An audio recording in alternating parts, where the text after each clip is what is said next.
الحمد لله وكفى وعلى عباده الذين اصطفى أما بعد. قال الله تعالى في كلامه القديم: أعوذ بالله من الشيطان الرجيم. بسم الله الرحمن الرحيم. يا أيها الذين آمنوا اذكروا الله ذكرا كثيرا وسبحوه بكرة وأصيلا. آمنا بالله. சங்கைக்கும் மிகுந்த மரியாதைக்கும் உரித்தான மேலான பெரியவர்களே, சகோதரர்களே, அருமை நாயகம் ஸல்லல்லாஹு அலைஹி வஸல்லம் அவர்களின் நற்பாக்கியங்கள் நிறைந்த உம்மத்துமார்களே,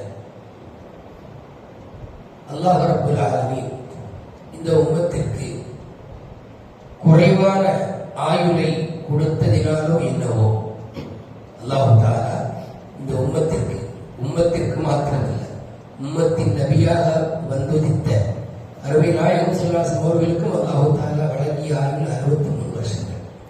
நபி ஸல்லல்லாஹு அலைஹி சொல்வாங்க, என்னுடைய உம்மத்தினுடைய பெரும்பாலானவர்களின் வயது 60க்கும் 70க்கும் இடையில் இருக்கும், அதை தாண்டுபவர்களும் இருக்கிறார்கள் என்று அல்லாஹ்வுடைய ரசூல் ஸல்லல்லாஹு அலைஹி சொல்லியிருக்கிறார். அப்ப இந்த உம்மத்திற்கு ரப்பல் ஆலமீன் அல்லாஹ் குறைவான ஆயுளை கொடுத்ததினாலோ என்னவோ நம்முடைய அமல்களில் எல்லாம் அல்லாஹ் தஆலா நிறைவான சவாபை மாறி வழங்குகிறார். மற்ற உம்மத்திற்கு என்ன அளவோ அதற்கான சவாப், நமக்கு அப்படி அல்ல. ஒரு அமலுக்கு 10 நன்மையில தொடக்கம் கரெக்டா 10 சொல்லக்கூடாது. மன்ஜாபில் ஹஸனத்தி ஃபலஹு அஷ்ரு அம்சாலிஹா. ஒரு நன்மையை செய்தால் அவருக்கு 10 மடங்கு. இந்த 10 மடங்கு என்பது தொடக்கம்.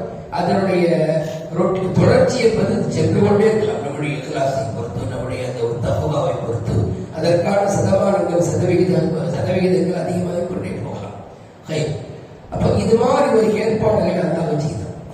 அவைகளில் ஒன்றுதான் திக்ர் செய்யணும். இன்னைக்கு சுபுகளை 2 இடத்துல வந்துச்சு.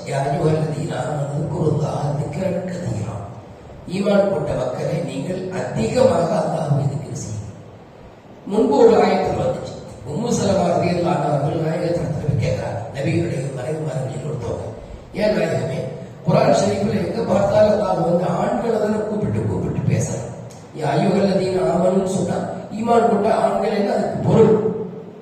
இப்ப எங்களெல்லாம் அல்லாஹ் தஆலா அழைத்து சட்டங்களையோ அல்லது அமல்களையோ சொல்ல மாட்டேங்கிறாரு என்று சொன்ன போது அல்லாஹ் இந்த பெரிய வசனத்தை இறக்குறான். அதுல பாத்தீங்கன்னா முஸ்லிமான ஆண்கள், முஸ்லிமான பெண்கள், முஃமினான ஆண்கள், முஃமினான பெண்கள், அப்படியே தொடர்ச்சியா வந்து லாஸ்ட்ல திக்ர் செய்யக்கூடிய ஆண்கள், திக்ர் செய்யக்கூடிய பெண்கள். அப்ப இந்த திக்ருங்கிற வார்த்தையில அல்லாஹ் தஆலா ஆண்களையும் சேர்த்திருக்கிறார், பெண்களையும் சேர்த்திருக்கிறார். ஜனாஸா தொழுகையில் பெண்கள் அல்லாஹ் சேர்க்கல தானே. அப்ப அப்படி பார்த்தோம்னு சொன்னா அல்லாஹ் ரப்பல் ஆலமீன் எந்த அமலில் ஆண் பெண் இருபாலரையும் சேர்த்திருக்கிறானோ, எந்த அமலுக்கு அல்லாஹ் அன்லிமிட்டடான ஒரு உத்தரவை அல்லாஹ் வழங்கியிருக்கிறானோ அதுதான் திக்ர் என்னும் அமல். இந்த திக்ருடைய அமல்ல என்ன ஒரு மிகப்பெரிய பெனிஃபிட்னா, ஒரு சிறிய ஒரு வார்த்தையை தான் நம்ம சொல்லுவோம், அல்லாஹ் இடத்துல அதனுடைய சவாபு கட்டுக்கடங்காம ஒண்ணும் இல்லை. சுப்ஹானல்லாஹி வ பிஹம்திஹி, இவ்வளவு 2 வார்த்தை என்று நான் நினைக்கிறேன். சுப்ஹானல்லாஹி வ பிஹம்திஹி, இதை சொன்னால் நமக்கு 1000 நன்மைகள் எழுதப்படுகிறது. அல்லாஹு அக்பர். 1000 ரூபாய் நம்ம சம்பாதிக்கிறதுக்கு வெளிநாட்டில் சம்பாதிச்சா எப்படி ஒரு நாள் தான் நம்ம சம்பளம் 1000 ரூபாய். உள்நாட்டில் சம்பாதித்தா சித்தாளுக்கு கொத்தார்களுக்கு கூட கிடைக்கும். நமக்கெல்லாம் என்ன கிடைக்க போகுது? அப்போ ஒரு நாளைக்கு 1000 ரூபாயை சம்பாதிப்பது என்பது எவ்வளவு கஷ்டம். ஆனால் வெறும் ஒரு தடவை சுப்ஹானல்லாஹி வ பிஹம்திஹி என்று சொல்லி பாருங்கள், 1000 நன்மைகளை வல்ல நாயன் தர காத்திருக்கிறார். ஒரு நாள் சுபமுடைய தொகைக்காக கண்மணி நாயகம் ஸல்லல்லாஹு அலைஹி வஸல்லம் வீட்டிலிருந்து எழுந்துச்சு போறாங்க. அன்றைய தினம் நபி ஸல்லல்லாஹு அலைஹி வஸல்லம் ஜுவைரியா ரலியல்லாஹு அன்ஹா பெண்மணி மனைவியுடைய வீட்டில் இருக்கிறாங்க. அன்னைக்கு அந்த வீட்டில் அவங்களுக்கு ஸ்டே தங்கிட்டு போவோம். சுபுக்கு எந்திரிச்சு போகும்போது அந்த அம்மா இவங்களுக்கு முன்னாலே எந்திரிச்சு, ரசூல் ஸல்லல்லாஹு அலைஹி முன்னாலே எந்திரிச்சு முஸல்லா உட்கார்ந்து திக்ர் செஞ்சுட்டே இருக்காங்க. இதை ஓதிக்கிட்டே இருக்காங்க, தொழுகிறாங்க, ஓதுறாங்க. நபி அவங்க பள்ளிக்கு போயாச்சு. நபி ஸல்லல்லாஹு அலைஹி வஸல்லம் பள்ளிக்கு போனா உடனே எல்லாம் வீட்டுக்கு வர மாட்டாங்க. அங்க இருந்து நல்ல சூரியன் வெளிச்சமான பிறகு அப்பொழுது தொழ வேண்டிய தொழுகையை தொழுதுவிட்டு, அதை இஷ்ராக் தொழுகை என்றும் சொல்கிறார்கள், துஹாவுடைய தொழுகை என்றும் ஒரு ரிவாயத்தில் வரும். துஹாவுடைய தொழுகைங்கிறது 8:30 மணிக்கு மேல தொழக்கூடிய தொழுகை, அதாவது சூரியன் நல்ல வெளிச்சமான பிறகு. இஷ்ராக்னு சொன்னா சூரியன் உதித்து முழுமையாக வெளியே வருது. அதுல வந்து பளிச்சுனஸ் இருக்காது, ஆனா அந்த முழு சூரியனுடைய பந்து வெளியில வந்துடும். அதாவது சூரியன் உதயமானது 20 நிமிடத்திற்கு பிறகு நாம் தொழக்கூடிய அந்த தொழுகைக்கு பேர் இஷா. அதை தொடர்ந்து நல்ல வெளிச்சம் வருது. இது துஹாவுடைய ஹதீஸ்ல துஹாவுடைய நேரத்தில் நாயகம் ஸல்லல்லாஹு அலைஹி வஸல்லம் வீட்டுக்கு வர்றாங்க. அந்த அம்மா முஸல்லா விட்டு எடுத்திருக்கவே. இன்னைக்கு நம்ம வீட்டில் எத்தனை பெண்கள் முஸல்லாவில் எவ்வளவு நேரம் உட்கார்ந்துருக்கோம்? ஒரு 5 நிமிஷம் 10 நிமிஷம், கூடுதல் அரை மணி நேரம் உட்கார்ந்துருக்கோம். ஆனா அந்த ஜுவைரியா ரலியல்லாஹு அன்ஹா அவர்கள் கிட்டத்தட்ட ஒரு 5 மணி என்றே வைத்துக் கொள்ளலாம் ஒரு கற்பனைக்கு. 5 மணியிலிருந்து 9 மணி வரை 8:30 மணி வரை உட்கார்ந்துட்டாங்கன்னு சொன்னாங்க. அப்ப அவங்க எவ்வளவு அமல்ல ஒரு ஆர்வமா இருந்திருப்பாங்க. நபி ஸல்லல்லாஹு அலைஹி வஸல்லம் கேட்டாங்க, மா ஸில்தி, நீ இப்படிதான் உட்கார்ந்து இருக்கிறாயா? அவன் நாயகமே. அப்ப நபி அவங்க சொன்னாங்க, இவ்வளவு சிரமம் நீ எடுத்ததற்கு பதிலா, நல்லா கவனிக்கணும், இவ்வளவு சிரமம் நீ எடுத்ததற்கு பதிலாக ஒரு 5 தஸ்பீகளை 3 முறை ஓதி இருந்தால், 5 தஸ்பீகளை 3 முறை ஓதி இருந்தால், அதை ரப்பிடத்திலே இணை போடப்படும் போது நீ இவ்வளவு நேரம் செய்த அமல்களை எல்லாம் அது அப்படியே செஞ்சிடும், இணையால் கடத்திடும்.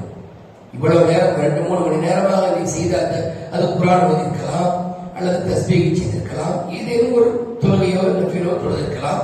இவ்வளவு நன்மைகளையும் அது அப்படியே கனமின்மையினால் மேலேயும் நீ ஓதக்கூடிய இந்த 5 தஸ்பீகள் 3 முறை ஓதக்கூடிய இந்த கலிமாவும் அப்படியே கனத்தினால் கீழே வரும். இதுதான் வைத்தார் அப்படின்னு சொன்னார். அது என்ன 5 கலிமா?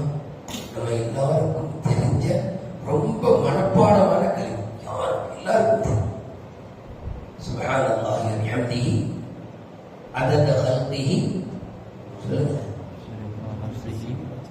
அதத கல்கிஹி வ ரிதா நஃப்ஸிஹி வ ஸினத அர்ஷிஹி வ மிதாத கலிமாத்தி. நம்ம ஓதி கொடுக்கிறோம் அஸ்மூத்துல நம்ம நீடூர்கள் ஃபுல்லா இருக்கு. சில ஊர்களில் இதை பார்த்து அவங்களும் ஃபாலோ பண்றாங்க. சில ஊர்கள், எங்க ஊர்ல கூட ஒரு தடவை நான் இதே மாதிரி ஸ்கூல் வேன் செஞ்சு சொல்லிக் கொடுத்தா எல்லாருமே திருப்தியா சொன்னாங்க. அப்ப இந்த 5 கலிமாத்துகளை 3 முறை ஓதினால் மற்ற எல்லா நன்மைகளையும் தூக்கி சாப்பிடும்படியான ஒரு நன்மைக்குரிய அமல். எதற்காக என்று சொல்றேன்னா, சின்ன சின்ன தஸ்பீகாத்துகளில் கூட ரப்பல் ஆலமீன் அல்லாஹ் பெரிய சவால் வச்சிருக்காங்க. கொஞ்சம் யோசிச்சு பாருங்க, எதனால இந்த சுப்ஹானல்லாஹ் இவ்வளவு பெரிய ஒரு மகிமை ரப்பெடுத்தார். நிறைய தஸ்பீர்கள், அல்ஹம்துலில்லாஹ் இருக்குது, அல்லாஹ் அக்பர் இருக்குது, லா இலாஹா இல்லல்லாஹ் இருக்குது, இன்னும் பெரிய பெரிய தஸ்பீகாத்துகள் எல்லாம் இருக்கு. அதுல சுப்ஹானல்லாஹ் மட்டும் ஏன் இவ்வளவு மகிமைன்னு சொன்னா, அந்த அல்லாஹ் தஆலா நமக்கு ஒரு உண்மையை உணர்த்துறான். என்னடா, இந்த சுப்ஹானல்லாஹ்ங்கிற விஷயத்துல தான் மக்கத்து காஃபிர்கள் தோல்வியடைந்தார்கள். எப்படி? சுப்ஹானல்லாஹ் என்ன தெரியும் இல்லையா? நான் அல்லாஹ்வை அவனை குறைபடுத்துகிற அத்தனை விஷயங்களுக்கும் பரிசுத்தப்படுத்துகிறேன். நான் அல்லாஹ்வை பரிசுத்தப்படுத்துறேன். எதை விட்டும்? எதெல்லாம் அவனுக்கு மைனஸ். இப்ப இந்த மக்கத்து காஃபிர்கள் நிறைய மைனஸ்கள் அல்லாஹ்வுக்கு சொன்னாங்க. என்ன? அல்லாஹ்வுக்கு மனைவி இருக்குன்னு சொன்னாங்க, நஊது பில்லாஹ். அல்லாஹ்வுக்கு பிள்ளைகள் இருக்குன்னு சொன்னாங்க, நஊது பில்லாஹ். குறிப்பாக மலக்குமார்கள் அல்லாஹ்வின் பெண் குழந்தைகள் சொன்னாங்க. மலக்குமார்கள் மலாயிகத்து பனாத்துல்லாஹ், மலக்குமார்கள் அல்லாஹ்வின் பெண் மக்கள் அப்படின்னு ஒரு அல்லாஹ்வுக்கு கொஞ்சமும் பொருந்தாத, சம்பந்தமே இல்லாத ஒவ்வொன்றா அவங்க எடுத்தாங்க கற்பித்தாங்க. குழந்தை குட்டி உண்டு, அது உண்டு, இது உண்டு. அப்போ இந்த இடத்துல மூமின் என்ன சொல்றாங்க தெரியுமா? அல்லாஹ் தனித்தவன். குல் ஹுவல்லாஹு அஹத், அவன் தனித்தவன். அல்லாஹு ஸமத், அவன் யாருடைய தேவையும் அற்றவன். லம் யலித், அவன் எந்த பிள்ளையும் பெற்றெடுக்கல. வலம் யூலத், அவன் யாராலும் பெற்றெடுக்கப்படவில்லை. வலம் யகுல் லஹு குஃபுவன் அஹத், அவனுக்கு நிகராக துனியாவில் எதுவுமே இல்லை. இந்த ஏகத்துவ கருத்து அதுல இருக்கு. என்ன மக்கத்து காபிர்கள் அதெல்லாம் சொல்லிட்டு இருந்தாங்க. நபி அவங்க அது விஷயத்துல தான் பாடுபட்டாங்க. அல்லாஹ்வை ஒருவன் சொல்லு. அடிக்கடி நான் பாடத்திலே சொல்லுவேன், மக்கத்து காபிர்களை அல்லாஹ்வை மறுப்பவர்கள் என்று சொல்லக்கூடாது. ஏன்னா அவங்க அல்லாஹ்வின் மீது நம்பிக்கையெல்லாம் வச்சிருந்தாங்க. நான் சொன்னல, ஒரு முறை கப்பல் பயணம் போகும் பொழுது அவங்க முழுக்க வானத்தில் உள்ள அல்லாஹ்வை தான் நம்பிக்கொண்டு பயணம் செய்வாங்க. இந்த விக்கிரகங்கள் எல்லாம் தூக்கி போட்டுருவாங்க கடல்ல. அது மாதிரி பல இடங்கள்ல சொல்லியிருக்காங்க. ஆனா எதில் அவங்க தோல்வியடைந்தாங்க? அந்த ஷிர்க் வைக்கிறாங்க. அல்லாஹ்வுக்கு இணையாக 2 விஷயங்கள் கற்பித்தாங்க. இதிலிருந்து அவங்க விலகவே இல்லை. அதனால தான் அவங்க மிகப்பெரிய தோல்வியடைந்தாங்க. அப்ப நம்ம என்ன சொல்ல வரோம்? இந்த சுப்ஹானல்லாஹ் என்கிற இந்த கலிமாவுல அல்லாஹ்வை பரிசுத்தப்படுத்துகிறோம் அத்துணை குறையான விஷயங்களை விட்டு. இப்படி அல்லாஹ்வுக்கு பிடிக்காம போகும். அவன் நாடுவது இதுதானே. நம்முடைய அமல்கள் எல்லாம் நமக்குத்தான் அந்தஸ்து. ஆனால் அல்லாஹ்வை ஒருவன் என்று சொல்வது அவனுக்கான பெருமை. அதில் அவனுக்கு ஆனந்த பரவசம். அல்லாஹ் என்னுடைய அடியார்கள் என்னை நான் மட்டும்தான் இறைவன் என்று சொல்லிவிட்டார்கள். அதனால நான் என்ன செய்வேன், அவங்களை பாதுகாப்பேன், அவங்களுக்கு உண்டான எல்லா வாக்கியங்களையும் தருவேன். நான் தான் தயாரா இருக்கேன். அந்த வாக்கியங்கள்ல ஒன்றுதான் வெறும் சுப்ஹானல்லாஹி வ பிஹம்திஹி என்று காலையிலும் மாலையிலும் சொன்னால் அவருக்கு 1000 நன்மைகள் எழுதப்படுகிறது. எல்லாரும் பெரியவர்களே, நீங்கள் பல அமல்களை செய்யுங்கள். அதுவெல்லாம் ரொம்ப சந்தோஷமான திக்கரை ஒருபோதும் கைவிட்டு விடாதீர்கள். ரொம்ப சர்வசாதாரணமான அமல். அதற்கு ஒதுவ அவசியம் இல்லை. கிபிலாவை முன்னோக்கித்தான் இருக்க வேண்டும் என்ற அவசியம் இல்லை. வீட்டிலே இருக்கும்போதுதான் செய்யணும் என்ற அவசியம் இல்லை. ஊரில் இருக்கும்போதுதான் செய்யணும் என்ற அவசியம் இல்லை. பயணத்திலே எங்கு இருந்தாலும் எப்படி இருந்தாலும் செய்யலாம். பெண்கள் மென்சஸ் காலத்தில் கூட, பீரியட் காலத்தில் கூட திக்ரு செய்வதற்கு தடையில்லை. குர்ஆனுடைய ஒரு வார்த்தையை திக்ருடைய நிய்யத்திலே ஓதுவது அவர்கள் மீது குற்றமில்லை. ஆனால் குர்ஆனுடைய ஆயத்திற்கு ஓதுவது அவர்கள் கூட அந்த டயத்தில். அப்படியானால் எவ்வளவு அற்புதமான அமல் என்று பாருங்கள். அல்லாஹ் ரப்பல் ஆலமீன் நம்முடைய நாவுகளை எப்பொழுதும் திக்கரை கொண்டு ஈரமானதாக ஆக்கியவர்கள் புரிவானாக. எவ்வளவு அமல்கள் அலுவல்கள் இருந்தால் நம்முடைய நாவை நம்மை அறியாமல் சுப்ஹானல்லாஹ், அல்ஹம்துலில்லாஹ், அதுபோல வார்த்தைகள் அடிக்கடி ஒரு தும்மல் வந்துச்சு, அல்ஹம்துலில்லாஹ், நம்மளை அறியாமல் வந்துடும். அந்த திக்ர் ஒரு பக்கம். நமக்கு ஒருத்தர் அதை கேட்டார், துவாசி ரஹமத்துல்லாஹ் சொல்லுவார். அல்லாஹ் உங்களுக்கு ரஹமத் செய்யட்டும், அல்லாஹ் வாழ்த்துட்டீங்க, துவா கிடைக்குது, இந்த அல்ஹம்துலில்லாஹ் நன்மை கிடைக்குது. எவ்வளவு பெரிய வாக்கியம். குறைவான ஆயுள் பெற்றனா நிறைவான அமல் செய்ய வேண்டும் என்று சொன்னார். அதற்கு ஒரு எளிதான வழி திக்கரை கையில் எடுத்துக் கொள்வது. வல்ல நாயன் நம்மை தாக்கிரங்களின் கூட்டத்தில் ஆக்கிரல் புரிவானாக.